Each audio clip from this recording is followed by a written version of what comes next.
हाथ जोड़ के देते हैं, हमारी विनती है हमारे घर मत तोड़िए, हमें बेसहारा मत करिए, हम बेसहारा हैं, हमारा कोई सहारा नहीं है, हम इन मासूमों को लेकर कहाँ जाएंगे। आवाज पहचान मच्छी तक पहुंचाना चाहते हैं, हमारे घर नहीं उजाड़े ये लोग, हमारी छतें छीनने, हमारे कॉलेज और हमारा स्कूल हम कैसे पढ़ेंगे, भाई बहन है, हम उनको कहाँ लेके जाएंगे इतनी ठंड में।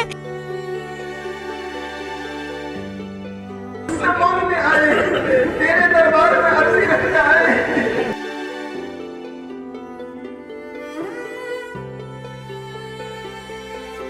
तेरा वो दरबार है जहाँ इंसान फजल ही होता है, जहाँ आज तक किसी का जुल्म नहीं हुआ है। In 1907, Nazul rules were applied to this place, Haldwani Khas.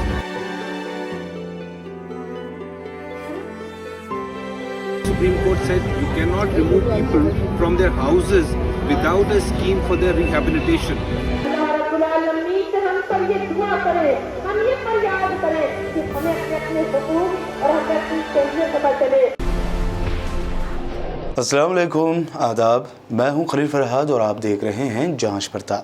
पूरे मुल्क की निगाहें सुप्रीम कोर्ट पर उस वक्त टिकी हुई थी जब अदालत में उत्तराखंड के हल्द्वानी मामले की सुनवाई हो रही थी। सहमे हुए से आंखों में उम्मीद की किरण लिए, दिलों में अनजाना खौफ लिए हल्द्वानी के हज़ारों अफराद, जिनमें मासूम बच्चे भी शामिल थे, वो टीवी स्क्रीनों पर सुप्रीम कोर्ट के फैसले के मुंतज़िर थे। आंखें टीवी स्क्रीन पर थी, दिलों में उम्मीद की शमा जल रही थी, तो वहीं लबों पर दुआया कलमात थे। ऐसे में इंतहाई सर्द रातों में अपने माँ बाप के साथ अल्लाह के हुजूर गिड़गिड़ा कर दुआएं मांगने वाले मासूमों की दुआएं कबूल हुईं और सुप्रीम कोर्ट ने बस्तियों पर बुलडोज़र चलाने की कार्रवाई पर अबूरी रोक लगा दी। सुप्रीम कोर्ट ने इस मामले पर क्या कहा, इसकी पूरी तफसील हम आगे जानेंगे। सबसे पहले बात करते हैं कि हल्द्वानी का ये पूरा मामला आखिर है क्या। दरअसल ये कहानी हल्द्वानी के बिन भोलपुरा के 2.2 किलोमीटर के इलाके में फैले गफूर बस्ती, ढोलक बस्ती और इंदिरा नगर की है, जहां रहने वालों को रेलवे नोटिस जारी कर चुका है कि करीब 83 रेलवे किलोमीटर के दरमियान नाजायज़ तामीरात को हटा दिया जाए, वरना इंक्रोचमेंट किया जाएगा और कीमत उसकी यहाँ रहने वालों से ही वसूल की जाएगी। रेलवे दावा करता है कि उसके पास पुराने नक्शे हैं, 1959 का नोटिफिकेशन है, इसके अलावा 1971 का रेवेन्यू रिकॉर्ड है, जबकि 2017 यानी 2017 की सर्वे रिपोर्ट भी है। लेकिन दूसरी जानिब हैरानी की बात यह भी है कि यहाँ बसने वाले रिहायशियों ने अपने हाथों में 70 साल पुराने रिकॉर्ड की न सिर्फ बात कही बल्कि ये दिखाए भी हैं। उनका कहना है कि यहाँ रहने वाले करीब 50,000 की आबादी के पीछे रेलवे पड़ी हुई है। खबर ये भी है कि इस इलाके की 90% आबादी मुस्लिम है। मुकामी रिहायशों के मुताबिक 78 एकड़ एरिया में 5 वार्ड हैं और लगभग 25,000 वोटर्स हैं। बुजुर्ग, हामिला ख़वातीन और बच्चों की तादाद 15,000 के करीब है। 20 दिसंबर को हाई कोर्ट की जानिब से बस्तियों को खाली कराने के हुक्म के बाद नोटिस जारी किए गए थे और इस बस्ती में रहने वाले हज़ारों अफराद सड़कों पर उतर आए। 70 सालों से यहाँ अपनी 2 नस्लें देखने वाले बुजुर्गों की आंखों में आंसू आ गए। उन्होंने कहा कि हम यहाँ बचपन से रह रहे हैं, यहाँ सरकारी और प्राइवेट स्कूल्स हैं, दवाखाने हैं, बैंक है, मस्जिद, मंदिर, कब्रिस्तान भी मौजूद है। इतना ही नहीं, ये हेल्थ सेंटर भी है, जबकि एक सरकारी प्राइमरी स्कूल भी है जिसके बारे में दावा किया जा रहा है कि ये 100 साल पुराना है। यहाँ के रिहायशियों के मन में एक अहम सवाल ये है कि आखिर बिना इजाज़त के इलाके में अस्पताल और स्कूल कैसे बन सकते हैं। 60 से ज़्यादा सालों से वहाँ रह रहे एक रिहायशी का ये भी कहना है कि रेलवे हमें अचानक यहाँ से निकालने को कैसे कह सकता है। हमें परेशान किया जा रहा है, हमने सुप्रीम कोर्ट का दरवाज़ा खटखटाया है और हमें इंसाफ मिलने का भरोसा है।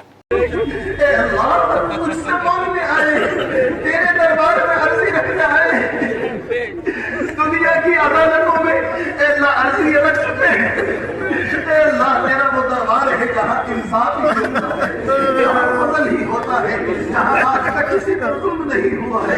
तेरे दरबार में हम अर्जी लेकर आए हैं, कमजोर हैं, ज़ईफ़ हैं, नातवा हैं, तुम्हें पुरानी इंसान ज़ईफ़ा, इंसान को ज़ईफ़ पैदा किया गया है। हम तो बड़े कमजोर हैं, शैतान हमसे बर्दाश्त नहीं होती, बीमारी हमसे बर्दाश्त नहीं होती। ऐ अल्लाह, इतनी बड़ी आज़माइश, ऐ अल्लाह, हमारे सरों से हमारी घर की छत ही छीन ली जाए, हम कैसे बर्दाश्त कर लेंगे? ये 50,000 का मजमा कहाँ जाए? ऐ अल्लाह, दुनिया सारी जानती है, ऐ अल्लाह, दुनिया इसको अच्छी तरह से जानती है। रेल में इंसानियत की ज्यादा जरूरत है या घर इंसान के लिए ज्यादा जरूरी है? ऐ अल्लाह, देता है वो सदका है, वो सदका जारिया में तो सबसे बेहतरीन सदका कहलाता है। आइए अल्लाह रब्बुल आलमीन से हम सब ये दुआ करें, हम ये फरियाद करें कि हमें अपने अपने हुकूक और हमें अपनी तहजीब पता चले। बहरहाल जब सड़कों पर एहतजाज होने लगा तो मीडिया यहाँ पहुँचा। मीडिया का एक तबका हमेशा की तरह सड़कों पर अपने मासूम बच्चों के साथ एहतजाज और दुआ करने वाली ख़वातीन को जिहादी बता दिया। इस पूरे मामले को लैंड जिहाद या ज़मीन का जिहाद नाम दिया गया। तो वहीं चंद हकीकत पसंद और जर्नलिज़म का म्यार और ख़ुद जर्नलिज़म को ज़िंदा रखने वाले सहाफ़ी बरादरी यहाँ पहुँचे और ग्राउंड रिपोर्ट पेश की। उसके बाद मामला सुप्रीम कोर्ट पहुँचा। अब सुप्रीम कोर्ट की 2 रुकनी बेंच हल्द्वानी में रेलवे की 29 एकड़ लैंड से इंक्रोचमेंट के उत्तराखंड हाई कोर्ट के हुक्म को चैलेंज करने वाली कई दरख्वास्तों की सुनवाई कर रही थी। रेलवे के मुताबिक इस लैंड पर 4,365 नाजायज़ तामीरात हैं। इस मामले के इंसानी पहलू पर जोर देते हुए सुप्रीम कोर्ट ने आज जुमेरात को कहा कि हल्द्वानी के बनभूलपुरा इलाके में मुबैना तौर पर रेलवे की ज़मीन से बेदखली का सामना करने वाले लोगों को मद्देनज़र रखते हुए एक हल निकालने की ज़रूरत है। Justice SK. कौल ने कहा कि इस मसले का एक इंसानी ज़ाविया है। ये लोग इंसान हैं और इनके लिए कुछ काम करना होगा और किसी न किसी तरह इस मसले का खात्मा होना चाहिए।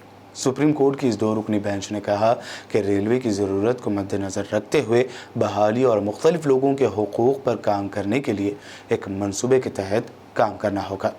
शहर न्यूज़ के मुताबिक मोअज़्ज़िज़ जस्टिस एस.के. कौल ने सुनवाई के दौरान कहा कि इस मामले की 2 साइड हैं। एक ये कि वो लीज़ का दावा करते हैं, दूसरा उनका कहना है कि 1947 के बाद लोगों ने नकल मकानी की और ज़मीनें नीलाम हुई।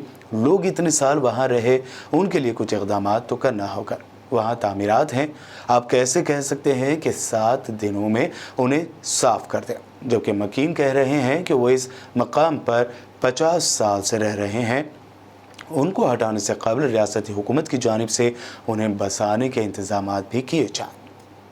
Suleiman Mohammad Khan. I am one of the advocates representing the petitioners in this matter. Could you please tell me what exactly happened in court in terms of what is your key takeaway from what the court said and what does this mean for your petition? Like what is It was a welcome decision by the Supreme Court. Supreme Court has stayed the impugn order which we have challenged in our petitions, whereby the Nainital High Court has directed for the removal of the alleged encroachment by these 5,000 people, 5,000 families amounting to 50,000 people. That has been stayed. Supreme Court at the outset said that it is a human rights issue. It is an issue which relates to 50,000 human beings. You cannot tell people who are living here for 50, 60 and 70 years to get away from their place of residence within 7 days. This is completely against the human rights. Secondly, Supreme Court said you cannot remove people from their houses without a scheme for their rehabilitation. So these are the punchlines of these hearings, that you cannot remove anyone from their residence without a rehabilitation program, and that too when the number of people are 50,000. what is the legal basis of your petition? The legal basis, it has a 100-year-old history almost. In 1907, Nazul rules were applied to this place, Haldwani Khas, and as per these rules, these lands were registered into the revenue records of the district. In 1939, UP Tenancy Act came into being, and it was then governed by the UP Tenancy Act 1939. Subsequent to the independence of the country, the state government auctioned these lands, and people became auction purchasers, and they get these auction purchased lands into the revenue records of the state government, and mutation was also done. So they have a solid legal right. Haldwani के मामले में एक ख़ास बात अगर आपने note की है तो सड़कों पर शदीद ठंड, खून जमा देने वाली सर्दी में सड़कों पर बैठकर इंसाफ की मांग करने वाले हज़ारों अफराद जहां मुत्तहदा तौर पर अपना मुतालबा कर रहे थे, जिनमें अक्सरियत तो बेशक मुसलमानों की थी, लेकिन यहाँ दीगर मज़ाहिब के लोग भी थे, लेकिन अक्सरियत जो एक ख़ास कम्युनिटी की थी, तो इस मुल्क को तबाही की तरफ ले जाने वाला मीडिया का एक गुरु फिर लैंड जिहाद का राग अलापने लगा। लेकिन आज के दौर में हिंदुस्तान की सेकुलर इमेज को बचाने की कोशिश करने वाला सोशल मीडिया उन मुतासरीन की आवाज़ बना और सोशल मीडिया पर वायरल होने वाले वीडियोज़ ही एक अहम वजह है जो आज सुप्रीम कोर्ट से मुतासरीन के हक़ में फ़ैसला आया। और फिर अल्लाह इतना जालिम बिल्कुल भी नहीं है कि मासूमों की दुआएं वो रायगा जाने देगा। आखिर में यही दुआ करते हैं कि अल्लाह रब्बुल इज़्ज़त मज़लूमों की हिफाजत फरमाए, हमारे मुल्क भारत में अमान और भाईचारे की फ़िज़ा कायम रखे, आमीन। मिलते हैं जांच पड़ताल के अगले एपिसोड में, तब तक के लिए देखते रहिए BBN चैनल।